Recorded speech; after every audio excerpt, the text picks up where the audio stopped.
Di permukaan, hubungan Amerika Serikat dan Venezuela sedang berada di titik didih.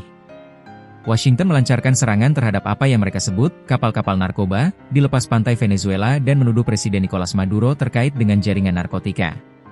Namun, di balik permusuhan publik tersebut, sebuah laporan mengejutkan dari New York Times mengungkapkan adanya perundingan rahasia selama berbulan-bulan di mana Venezuela mengajukan konsesi ekonomi besar-besaran kepada AS. Tawaran ini termasuk potensi kesepakatan yang memungkinkan perusahaan Amerika mengambil saham mayoritas di sektor minyak Venezuela. Namun, Washington dikabarkan telah menolak kesepakatan tersebut. Mengapa? Karena masa depan politik Presiden Nicolas Maduro menjadi poin utama yang diperdebatkan. Mari kita bedah drama geopolitik yang terjalin antara minyak, kekuasaan, dan perubahan rezim ini. Tawaran ekonomi fantastis dari Caracas.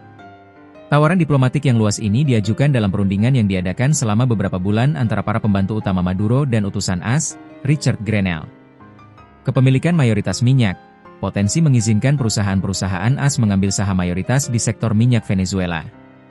Akses proyek, membuka semua proyek minyak dan emas yang ada dan yang akan datang bagi perusahaan-perusahaan Amerika. Kontra preferensial, memberikan kontra preferensial kepada perusahaan-perusahaan AS.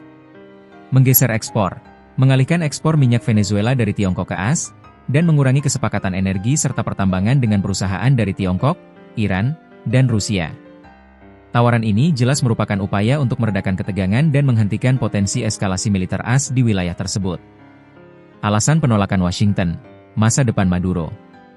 Meskipun tawaran ekonomi Venezuela sangat menggiurkan, terutama bagi perusahaan energi AS, Washington menolaknya.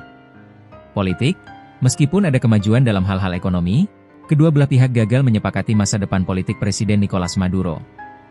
Tuntutan AS, Washington secara tegas menuduh Maduro terlibat dengan jaringan narkotika dan terus berupaya mencari perubahan rezim, tuduhan yang dibantah Caracas.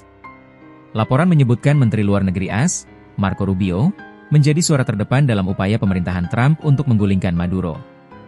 Rubio dikatakan skeptis terhadap upaya diplomatik utusan Grenell dan mendesak sikap yang lebih tegas terhadap Caracas. Risiko eskalasi militer. Penolakan AS ini meningkatkan risiko eskalasi militer di wilayah tersebut. Frustrasi Trump. Laporan sebelumnya mengklaim Trump memerintahkan penghentian dialog setelah ia frustrasi karena Maduro tidak mau melepaskan kekuasaan secara sukarela. Persiapan militer AS, New York Times juga melaporkan bahwa AS sedang menyusun rencana untuk potensi eskalasi militer. Peringatan Maduro. Di sisi lain, Maduro telah memperingatkan bahwa Venezuela akan memasuki kondisi perjuangan bersenjata jika diserang, dan telah meningkatkan kesiapan militer di seluruh negeri. Kegagalan menyepakati masa depan Maduro telah menjerumuskan kedua negara kembali ke jalur konfrontasi, di mana ancaman ekonomi, politik, dan bahkan militer terus membayangi.